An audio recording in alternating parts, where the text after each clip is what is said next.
Morning, guys. What do you mean it's too early trying to nap? It's 10 o'clock. It's time to wake up. Hi,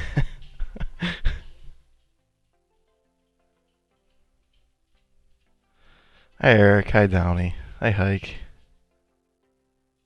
Hi, Rainy. Hi, Ryan. G. Irv.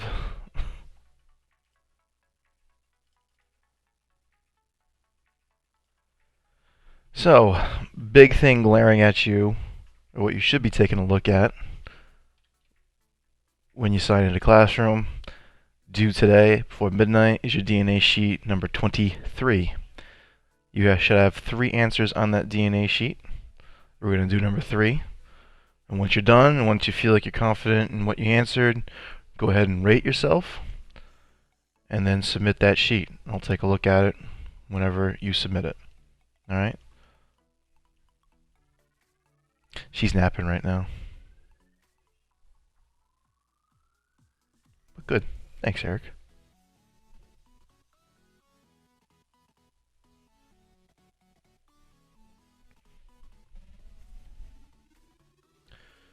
So, DNA question number 3. What are the 3 criteria of being a planet according to the International Astronomical Union? Where could you find that? Try Tour the Solar System, if you need a hint.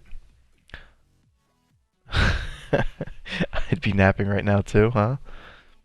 Oh, science. Science is important. Hi, Charlie. So go ahead and start trying to answer that question. Go over it in a few minutes after we do our basic intro and housekeeping.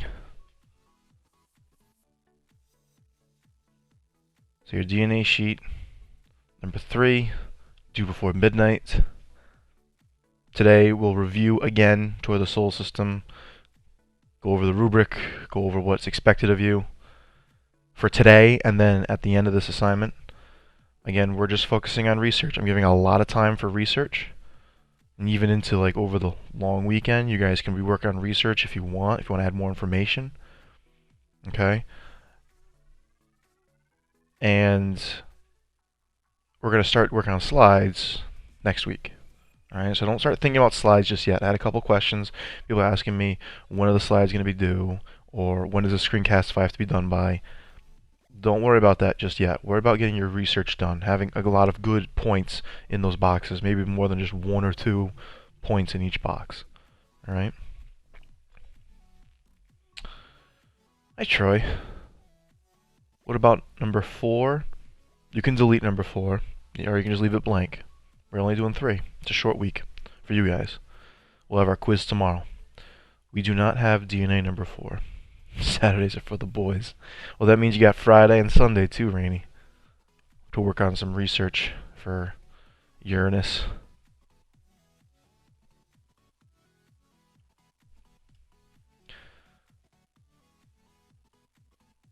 So DNA sheet is due.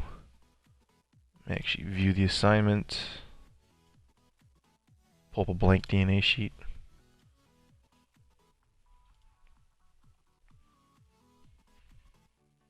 Sunday's for you, Saturday's for the boys. What about Friday? Friday's kind of open. You're good, Rainy.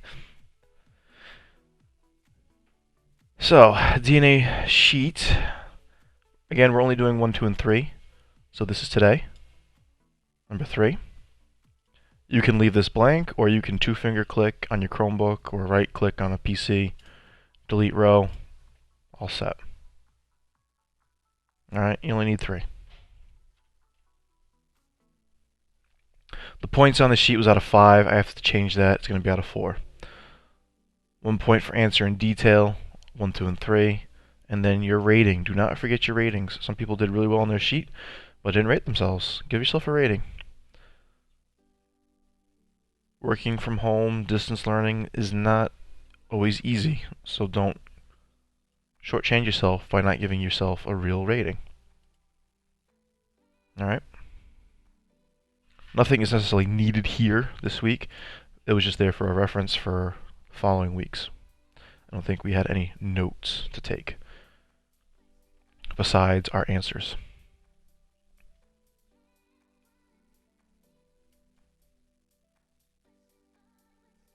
You put numbers, I'm going to take a half a point off. Yep. P-E-M-I. No. EPIM. Exemplary, proficient, improving, emerging with an M. Sounds like a mistake.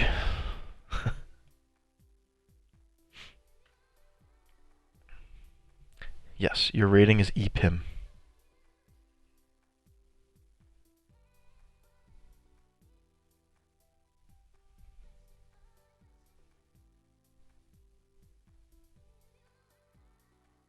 Also today, the main major goal, besides having your DNA sheet done, turned in, is having 75% of your research done on Tour of the Solar System. So having everything but maybe revolution, moons and rings, or rotation, revolution, moons and rings, everything done there. So you're doing mass and surface gravity, you're doing distance, you're doing atmosphere, temperature, and weather.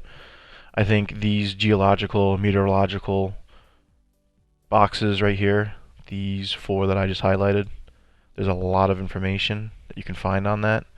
So if you kind of only did like 2 of those, that's fine, because rotational period and revolution period is going to be pretty easy to find, and there's really not much else you could include besides the Earth. So I would also include the Earth too. I did it for distance from the sun and mass and surface gravity, but you should know the rotational period and revolutionary period of the Earth. All right. You know the Earth has one moon too, so I didn't include the basic Earth information, but I provided you some of the numbers that were really large that you had to put in scientific notation. Scientific notation will be on the quiz tomorrow.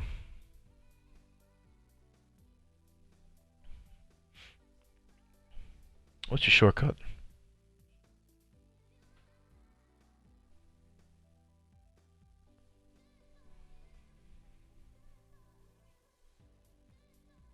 Oh, I know. I'm not going to.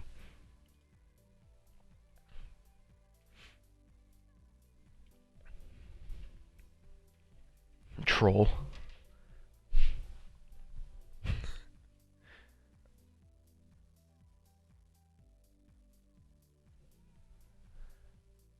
Don't do it, Downey. Put him in timeout.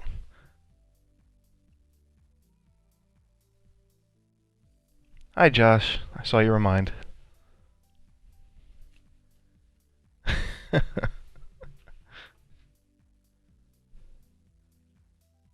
Haven't seen Hayden in the chat, but I am working on the next Ask Mr. G based on his question yesterday. What would happen if the gas giants all collided together? Once again, it's a very simple, straightforward initial answer, but I try to make it a little more interesting. There he is. It's supposed to close things out. Maybe he messed up the shortcut, but I thought that was right. Hi, Ava.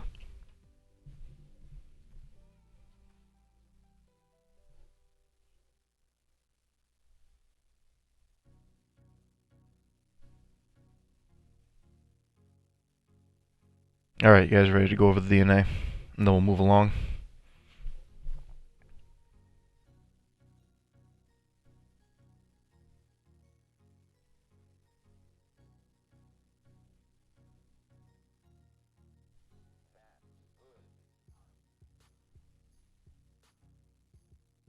Be nice to Ava.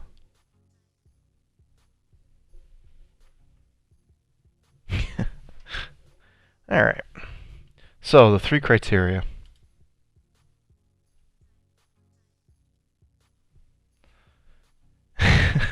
Anybody have any idea on any of the criteria? I mean, I think 2 of them are pretty easy to pick out. Think about what all the planets do. What do they all have in similar? What do they all have in common? Hi, Vinny.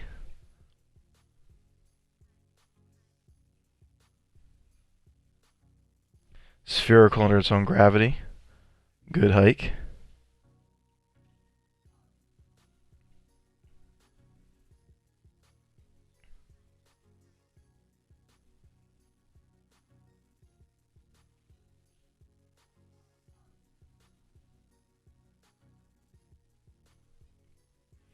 Gravity pulls in all directions to a center point. So if you pull an equal force in all directions to a center point, you're going to make a sphere. You can't get a cube planet. You can't get a flat planet either. They're all round. Well, you got to be careful. Round could be flat and round. It could be a circle. Sphere implies a 3D object, and it's circular. Okay. Now you guys are pulling it out. Yep, orbit around the sun. Good. All right. So must orbit the sun, or when we are talking about exoplanets, about a week and a half from now, or a star.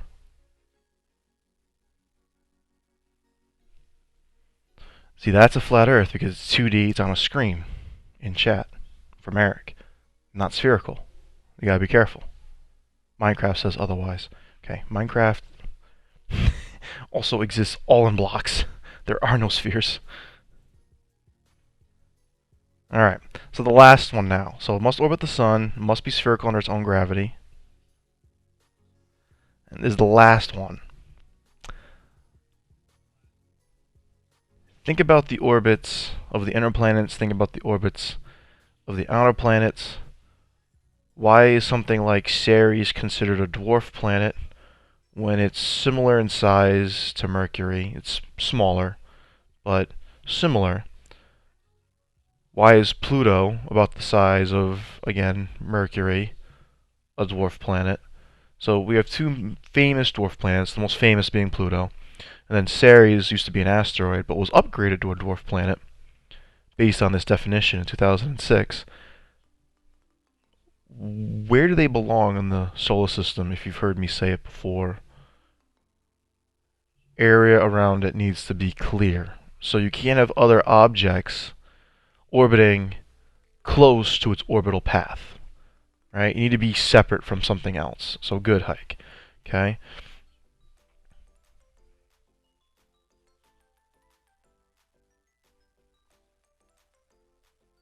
The neighborhood, yep, has to clear its orbit.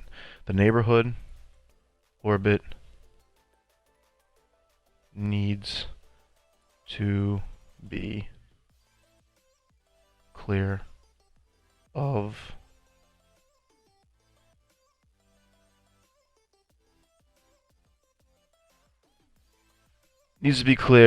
other objects. Alright. Pluto has less land area than Russia, Vinny? I know it's small. I know it's a little smaller than the moon, so I'd be inclined to believe it. I don't know what your source is, but it sounds about right.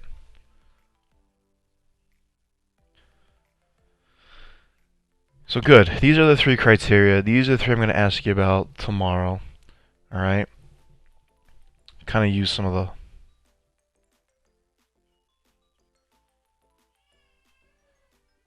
colors. So I'm going to kind of use one of our big sources from the last couple classes, solarSystem.nasa.gov. I'm going to come back to the answer, but this helps us kind of just discover and look at the solar system. Good discussion point. Come on. It's taking a while to load. Whoa. Alright. Zoom in slowly. I don't want to go too fast. We'll start at the very beginning. Mercury.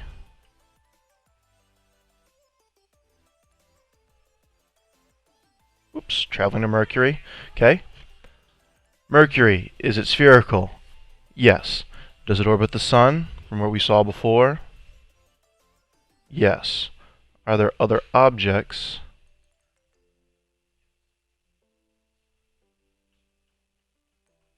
in its orbital path?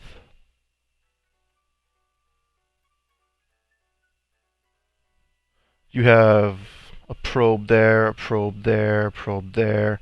Asteroid Bennu is moving around the inner solar system right now. but Mercury relatively is clear. So go back to our warm-up.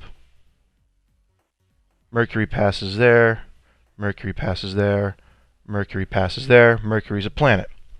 Okay? Alright. Venus. Venus has no other objects in its orbit. Right? Is it spherical? Yes. Does it orbit the sun?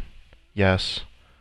So, Venus, if I go back to our question, Venus is a planet, Venus is a planet, Venus is a planet. Clears all three. It's a planet. Okay? Whoops, wrong thing. Earth now. The first two didn't have moons, so it didn't have objects near it, right? So Mercury and Venus are planets, and it's easy to pick them out as planets because they have no moons. There's no objects around them right now. Alright, fine. Earth. It's clear. We know it's spherical. It's spherical. Okay? Asteroids do cross its orbit, so that's something you have to be mindful of. Alright? But it's not in the immediate vicinity of the Earth. Earth does have a moon. So, how do we rate the Earth? Make it green. It orbits the sun. It is spherical. It's not a ring or a velociraptor. Okay. Does it clear its neighborhood? Does it clear its orbit of other objects? This is the issue that a lot of astronomers or a lot of planetary scientists have with this definition. Is it's not exactly very clear on what clearing an orbit means. Okay? Asteroids pass through the orbits of planets. Does that make them not planets? Most astronomers would say no. This means that there's other objects literally in the same kind of orbital period as this object. Asteroids tend to have very elliptical orbits. Alright? They're not very circular, they're more football shaped. Alright? Well then, what about Earth's moon? It's right there in its neighborhood, it's constantly with the Earth. Wouldn't that make the Earth not a planet? And I had somebody ask me this similar kind of question a couple days ago, is can I do Saturn? Oops. Thanks, Eric. Can I do Saturn because its rings are made out of ice and rock and there's moons there? Can you do Saturn? Because Saturn doesn't clear number 3. Now you start to see the issue with the third criteria. There's things in its neighborhood. So what we determine is, in astronomy and planetary scientists who use this definition, is if the object orbits the planet, it's not in its immediate orbit. Okay? It's not in its orbit. So because the moon orbits the Earth dominates its neighborhood. It dominates that orbit. And so we call the Earth a planet too. Are you researching Neptune, Vinny? Or did you know that?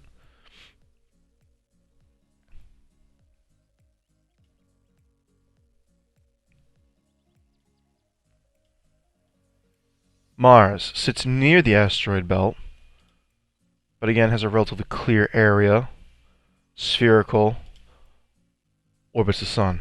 Nice. I don't want to spoil it. All the outer planets have rings. Pretty cool. Doing Saturn? Nice. So Mars is spherical. Mars does orbit the sun. Mars, even though it has 2 moons and it's near the asteroid belt, still clears its own orbit. Alright, so those are all planets. Alright, but then you start going into the asteroid belt itself, and there's a lot more asteroids around the asteroid belt than what this NASA kind of simulation is showing you. You have something like Ceres, okay? Psyche. Does it orbit the sun? Yes. So it clears criteria number 1. It orbits the sun. Is it spherical under its own gravity? Is it spherical under its own gravity? No. Okay? Psyche looks like a dented potato. Alright? There's not enough mass, enough gravitational attraction there to pull in all directions evenly to make it spherical. Okay? So Psyche fails based on criteria 2. Don't even have to get to criteria 3, because criteria 2 it automatically fails. Alright? Vesta, a larger asteroid, still fails criteria 2 because it's not spherical. Still orbits the sun. Alright? Eros, it's got 2 lobes. Looks like a bean. Alright? So again, fails criteria number 2. Ceres. This is spherical. It does orbit the sun.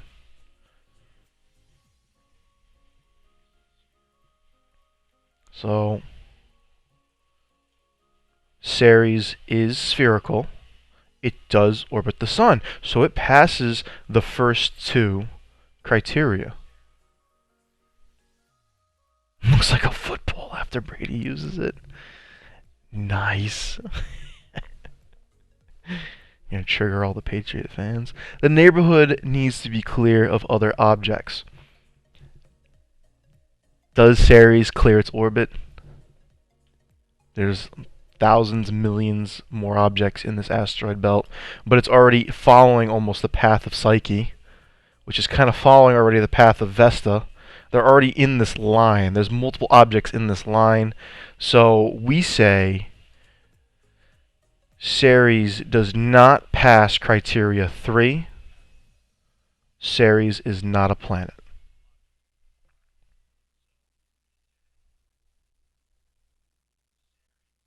So a planet passes all 3 criteria. A dwarf planet passes criteria 1 and 2.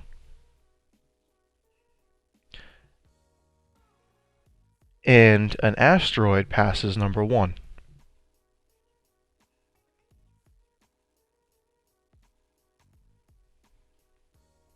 Write that out a little bit so you can kind of have that in case you want it. All 3, it's a planet based on our observation. Does it pass just 2 of them?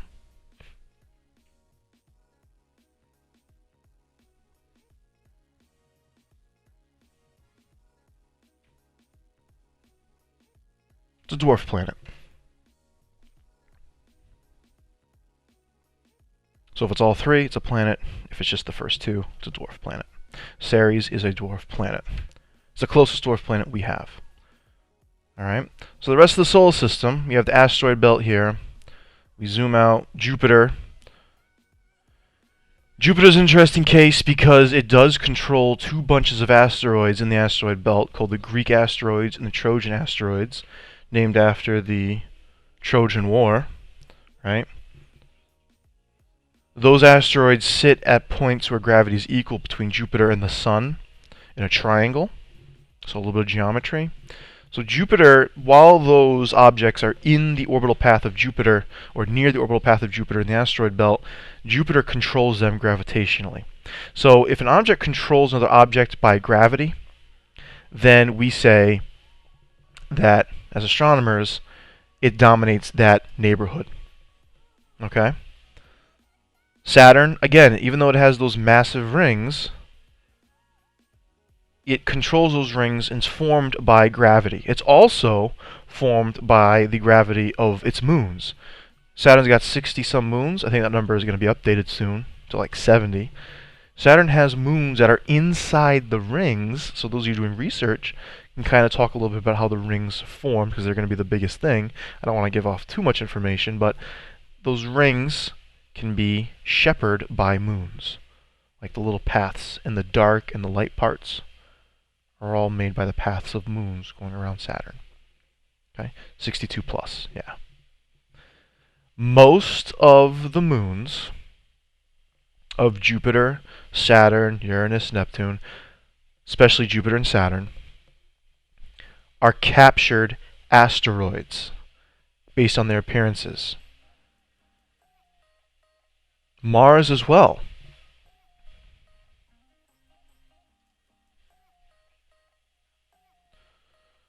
So our DNA question's kind of, again, leading into a discussion of the planets.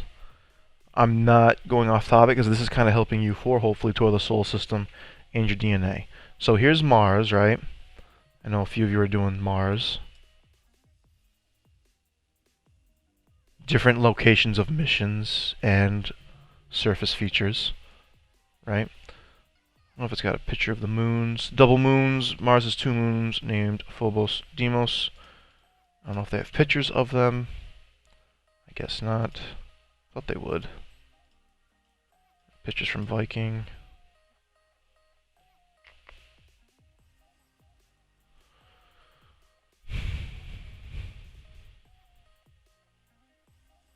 Thought I would have pictures of the moons. Guess not. I can Google them.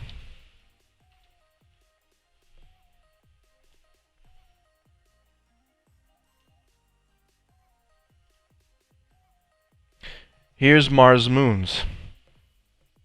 I'm not giving you anything about the radius, anything about the mass, but you can already tell right now that these kind of look like what we were looking at earlier with Eros, Psyche, those asteroids earlier. They're misshapen, they're not spherical, they have lobes, they're small. So right here they have pictures 2 kilometers and 5 kilometers in diameter. That is incredibly small. Right? You run the mile in gym, PE, you're going to run across, I think this is Deimos. Not positive. Okay? So they're very small compared to our moon, which is spherical and large. Alright? These are captured asteroids. Mars is close to the asteroid belt. Gravitationally, it took some of the asteroids as moons. Alright? Moons of Jupiter, as a comparison. See if they have a big picture of them all.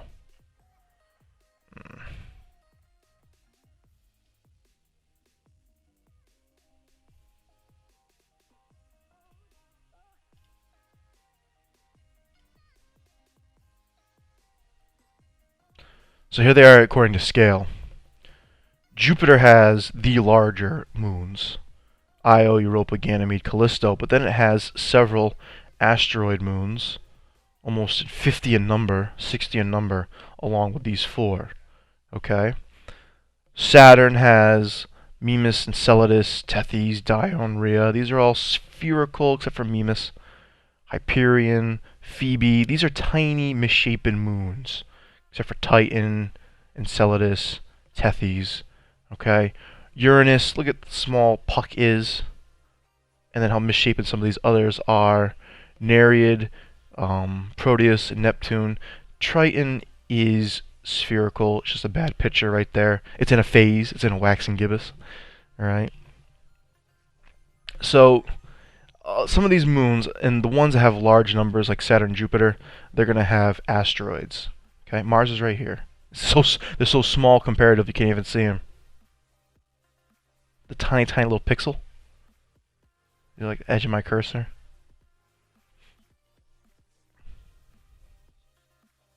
Saturn does have the largest moon. We have Titan right here. And so this kind of leads to the question now. If all these are captured asteroids, the Moon, Io, Europa, Ganymede, Callisto, Titan, they're so large, they're so spherical, these kind of formed based on remnants from the planets themselves. If they're misshapen, they were captured from the asteroid belt. If they're spherical, they were formed from remnants of the planet. So Io, Europa, Ganymede, Callisto, they're formed from the remnants of Jupiter. Titan, Tethys, Enceladus, they're formed from the remnants of Saturn. Okay? Triton, formed from the remnants of Neptune. Pluto and Charon, a little different. Okay? So, large spherical moons, they have layers, they have interiors. Maybe we'll talk a little more after we do tour the solar system, but they have weather, they have geological features. It's just they orbit another planet, and so that actually makes and that actually makes it Ganymede's the largest? Misspeak. They orbit another planet, which makes them automatically a moon. Okay? But not all moons have to be captured asteroids. What makes a moon is it orbits a planet. Even if it's planet-like, it still orbits a planet. But this is much, much larger. Alright? Ganymede diameter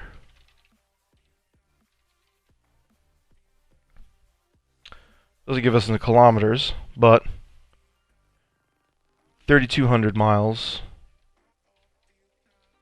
Titan diameter. Ooh, very close. I've never actually looked it up. Titan, 3,199. Really, you could round that up to 3,200 miles. And then this is 3,274 miles. So by like 74 miles by its radius. But they're essentially basically the same size on a massive scale.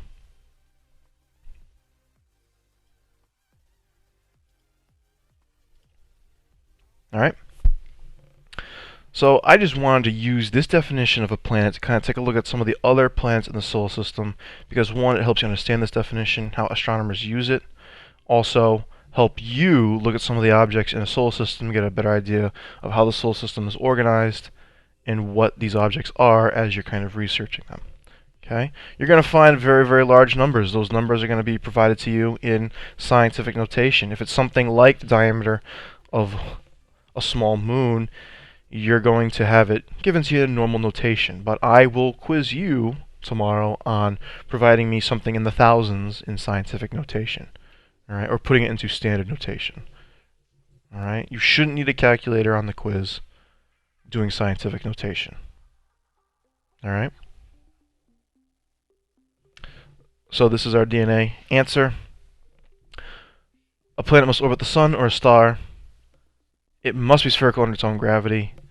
And its neighborhood, its orbit, needs to be clear of other objects in its path. Okay? The interior solar system, I only did the interior. They all pass, because if they even have a moon, like the Earth or Mars, moons still orbit the planet. They dominate gravitationally. Okay? Ceres passes the first two, but fails the third one because there's other asteroids that it's following or following it. Okay? And so the common question is, well then, what's up with Pluto? Why is it a dwarf planet? Because if we zoom out to the outer solar system, Uranus is alone. Neptune, very, very large, but you have other objects in its nearby, not in the same orbital plane, but you have Pluto, Haumea, Makemake, Eris is further out, Sedna is further out, in a similar orbit. Small, in a similar orbit. We now call this the Kuiper Belt. And yes, the Kuiper Belt does have asteroid-like objects, but we just use the word asteroid for the asteroid belt. We call these TNOs, trans-Neptunian objects. They kind of sometimes move near the orbit of Neptune. And so the New Horizons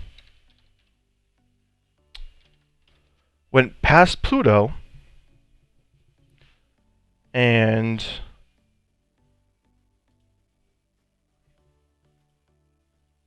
was able to find a TNO, trans-Neptunian object. This is kind of an asteroid of the Kuiper Belt. So you have the 4 inner planets, asteroid belt, the 4 outer planets, Kuiper Belt.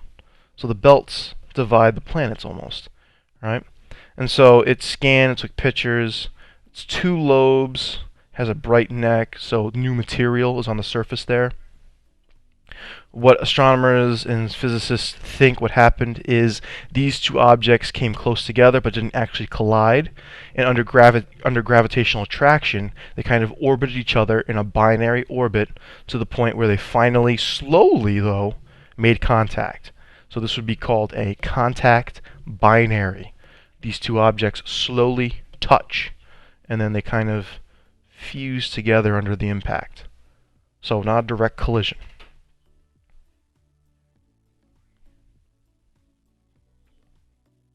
So this was like a year or two ago. So 2019, I don't know if this is when the picture was analyzed or when it was taken. But this was relatively recent. This is Ultima Thule. If you zoom in on Pluto's orbit trail, it passes over Neptune's. Yeah, and so this is why also Pluto is considered a dwarf planet, because not only is it in this area of the Kuiper Belt, but it does sometimes pass inside Neptune's orbit.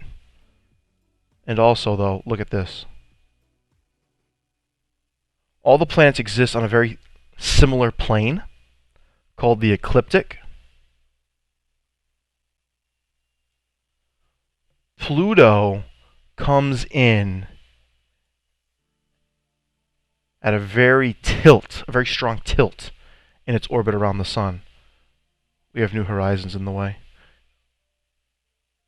See that? So it does move inside Neptune's orbit. You're not wrong, Vinny. You don't need to take that away. But Pluto's a dwarf planet because look at this too. It doesn't follow, and what astronomers use, even though it's not a part of the criteria, it doesn't follow the ecliptic of the other planets. Look, all the other planets are in this nice, I'm not saying to just to Vinny, to all of you, it's in this nice, fine plane. Except Pluto, look at this. Oh, I clicked on Halley's Comet. It's on this weird tilt. Can I use the same site if it has other information that I can use? You can use this site 3 times, Ryan. It basically has all the information we're looking for, and I want you to practice your research skills, so I'm limiting you to only using the same website 3 times. That means this white part of the URL. You can't use this 3 times, more than 3 times. Okay.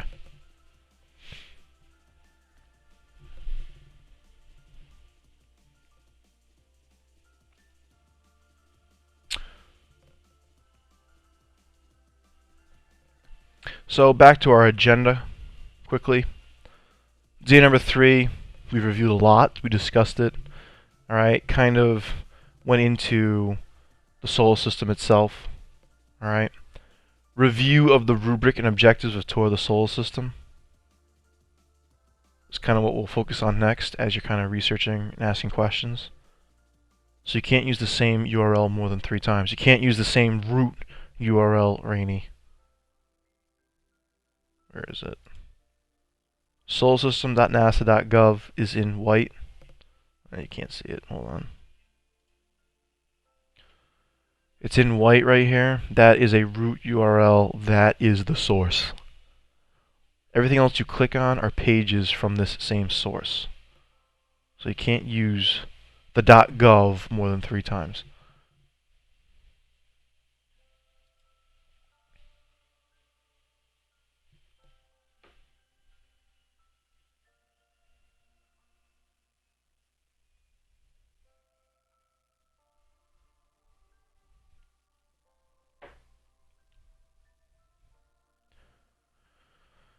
So the rubric, no one's got any other question. Geology, meteorology, you're researching information that deals with surface conditions, landmarks, interior, and weather. That means you're telling me what the surface is like. If you were a robot or you were an astronaut and you land on the surface, what would you see? What would the surface be like as you walked around on it? Could you walk around on it if you're doing a gas giant? Or what would you see the appearance of the planet from space? Okay? That's a little more open-ended. Landmarks. Does it have any landmarks? That means places that have been named by astronomers who have looked at the information from the planet by a rover, a probe, so on and so forth. Alright? We've only set foot on the moon. No one set foot on Mars. So we've only used rovers to name and observe landmarks. So names. Real famous example, Olympus Mons on Mars. What is Olympus Mons? Okay, you're doing Mercury, the Caloris Basin. What is the Caloris Basin? All right, so some famous landmarks. If you're doing a gas planet, Jupiter, Great Red Spot. All right, Saturn's got a pretty weird looking storm on its north pole. Take a look at that. Uranus, Neptune, they periodically have spots on their surface. Interior and weather, I want to know the core makeup. Is there a mantle? All right, and then the weather, is there weather? Astronomical phenomenon, I want to know its distance from the sun. I want to know the rotation. I want to know the revolution in relative comparison to the Earth, in addition to mass and surface gravity. So when you drop something, it falls that fast, right? Does it fall faster or slower on those other planets? Kind of what I want you to know. Miscellaneous research. So in your research, things that you find that are in the other two categories. Examples I'm having you look at automatically. Moons, rings, missions to the planet. If your planet doesn't have moons, give me a lot of information on the others. Doesn't have rings, give me a lot of information on the others. If you find something else that's very interesting, go ahead and tell me. What if I used it 4 times but add a different URL next to the first one? Will that still be counted as 3? Yes, as long as it's .gov, no.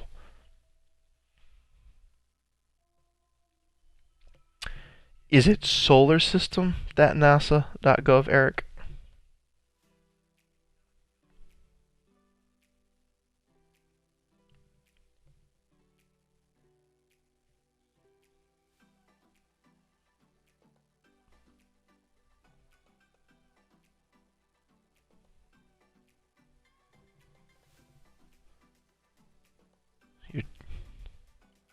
So Rainy, what you're doing is you're clicking around, right? You're getting different gray parts of the URL. That's still using this same source.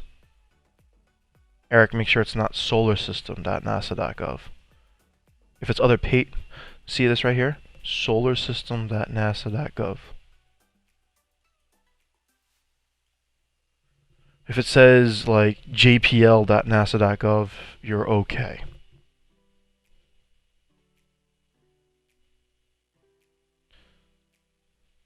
Again, the reason why I'm being such a pain with not having to do all the same source is I want you to focus on your research skills.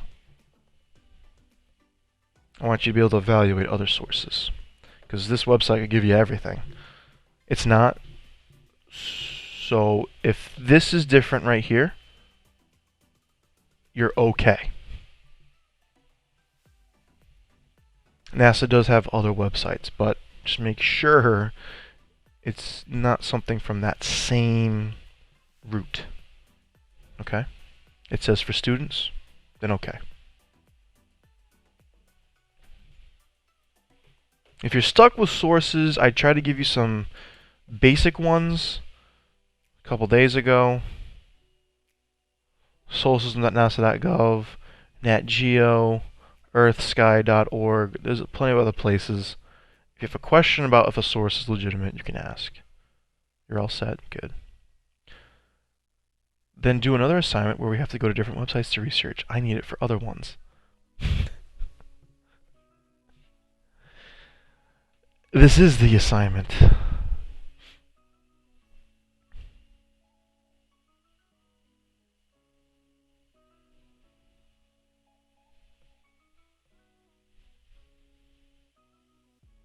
My suggestion is if you're getting stuck with the sources,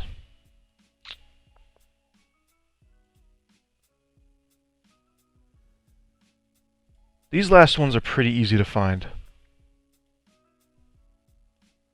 These 4 are difficult. These 4 I highlight. Surface conditions, specific landmarks, interior, atmosphere, temperature, weather. These 4 are probably harder to find. I would use solarsystem.nasa.gov for these 3 of the 4. And then I would use other sites, other places for that information. What is Mars' weight? I don't know. Go find it. And I'm asking for mass, not weight. Mass is different than weight. Remember that from last year.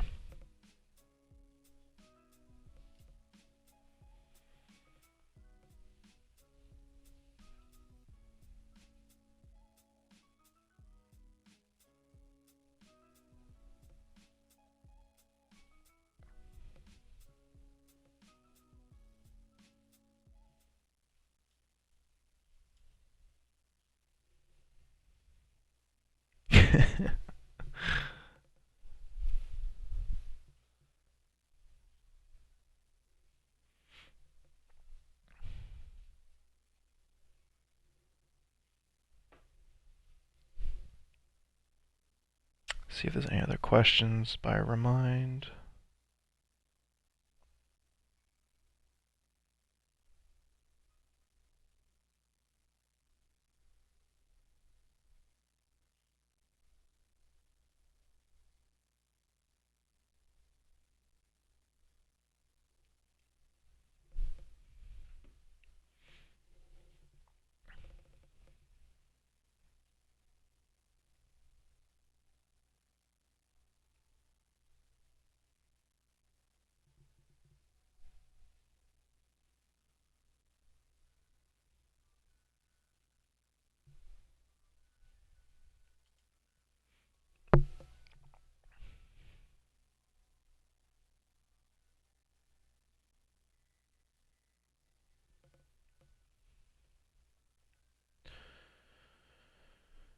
Any other questions? Any other concerns you got? Additional parts of the rubric. Making sure your slides are very organized. They all have the same color scheme, fonts. Don't be random. Pictures, if you include them. Images are applicable and illustrate points. Okay. Sources are per slide or at the end. So things in this table, you put them on each slide, or you put them at the end on a final slide. Your works cited, you put all your sources. All right. Communication, when you narrate, you're engaging, you are clear. And then vocabulary, you're using the terms that we're using in our DNAs, using the terms that you find on the NASA's website. Scientific terminology, spherical, not round, right? Scientific notation where you can. So these three are just throughout when you are working next week, really. These first three are based on your research and how they're presented.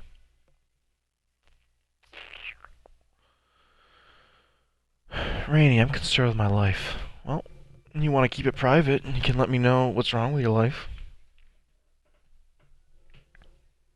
For Mars' weight, does this sound accurate? 6.39 times 10 to the 23rd power. Again, it's not weight, it's mass, but yeah. Considering Earth is about, what was it, 5 times 10 to the 24. I think I did that for what happens if the moon blew up. Mass of the Earth is 5 times 10 to the 24. Remember, these are powers of 10, so 23, 24 doesn't sound very different. It's another factor of 10, right? It's a difference between a billion and a million, right? 999 million is 1,000 away from a billion. So to go from one power of 10 to the other is, you're basically doubling your size as you go. Every power of 10 is almost like an additional magnitude, they say. Almost doubling it. Exponentially increasing. It's an exponential. It's an exponent. There you go. So keep in mind, it's exponentially increasing every time you go up a power of 10. So you double it. My questions are a little further up. Okay, Downey.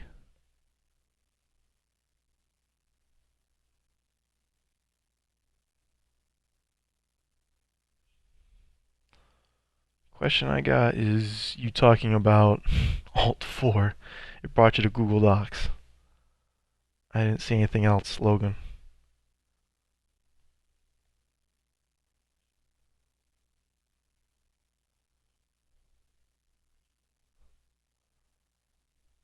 Yeah, that's it. You want to ask it again, Logan?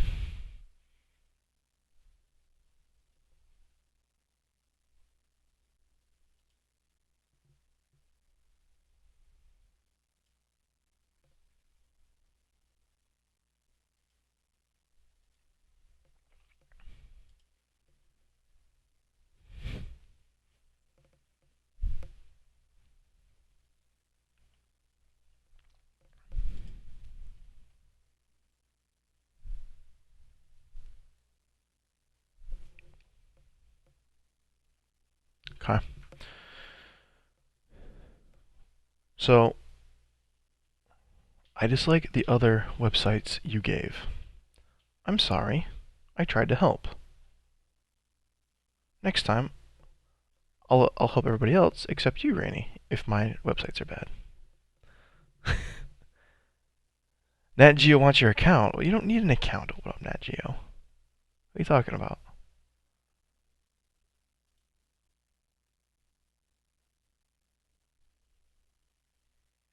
I'm on Nat Geo. Saturn. Okay. Science 101 with Saturn. There we go. And I'm reading about Saturn.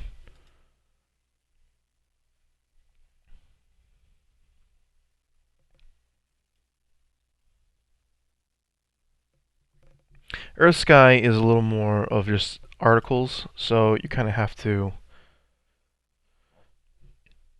peruse. It might have something to do with what you're researching. It might not. I know there's a lot of Mercury articles, so if you're doing Mercury, hop on to earthsky.org.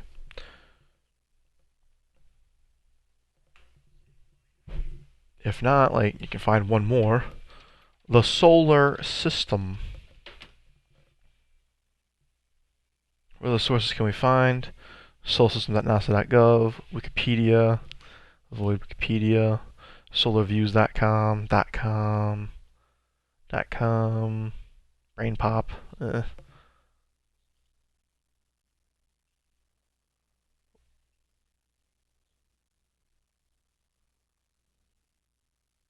Britannica is acceptable. It's an encyclopedia, but it's not open for editing.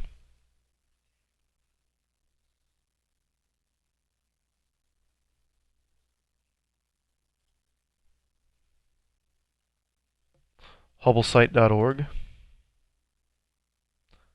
The Hubblesite.org looks good too.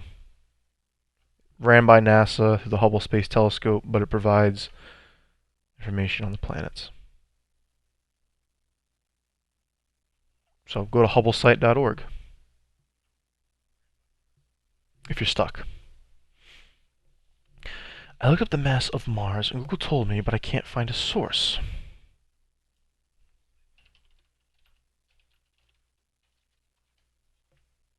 Mass of Mars.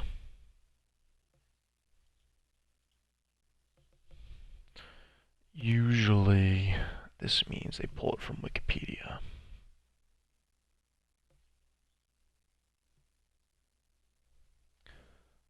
This blurb comes from here, which comes from Wikipedia.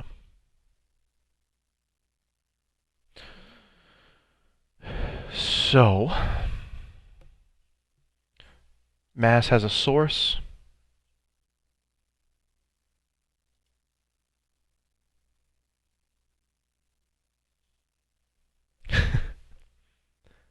Here's your source. you can use Wikipedia's source as yours.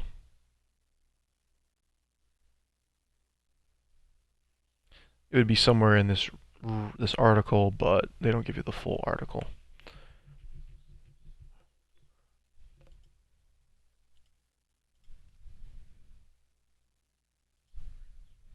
Oops, I'm jumping all over the place. I want to go here. There we go.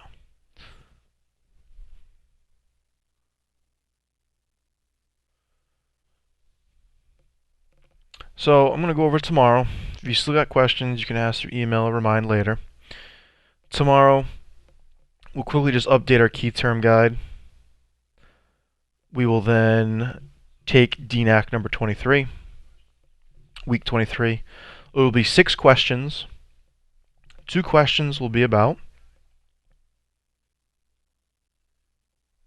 a light year and how far it is. The next 2 questions will be about scientific notation, taking a large number and putting it into scientific notation, taking a smaller scientific notation and putting it into standard, okay, going back and forth, converting. And then your last 2, tomorrow's quiz, will be about the definition of a planet, all right, and then what some things are, why some things are not considered a planet. Okay?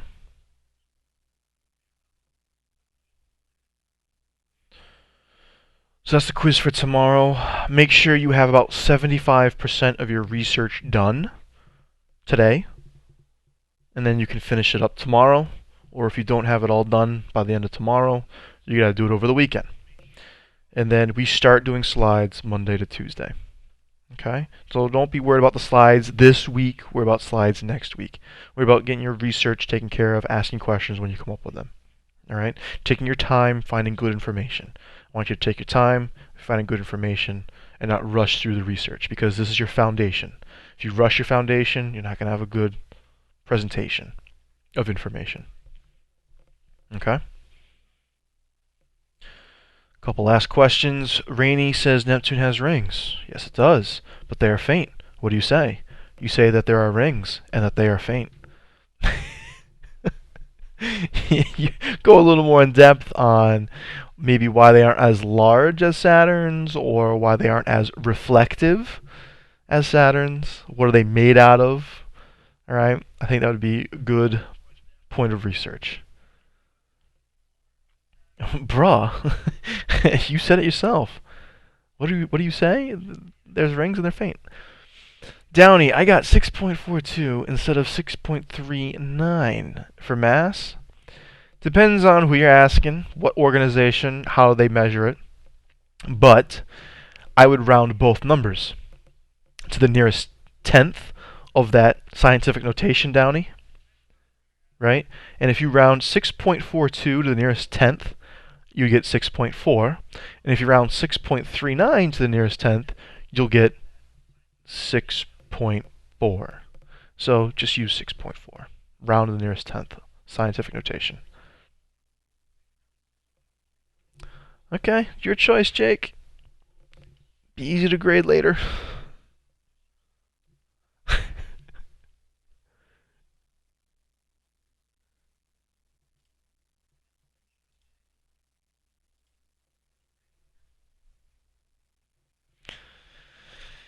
Alright, if you guys got questions, send them to me later in the day. Study tonight. Turn your sheet in before midnight. I'll see you guys tomorrow.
My mic wasn't working.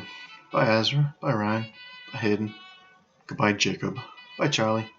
Yes, Downey, I'll post notes and we'll go over them, talk about them briefly before the quiz tomorrow.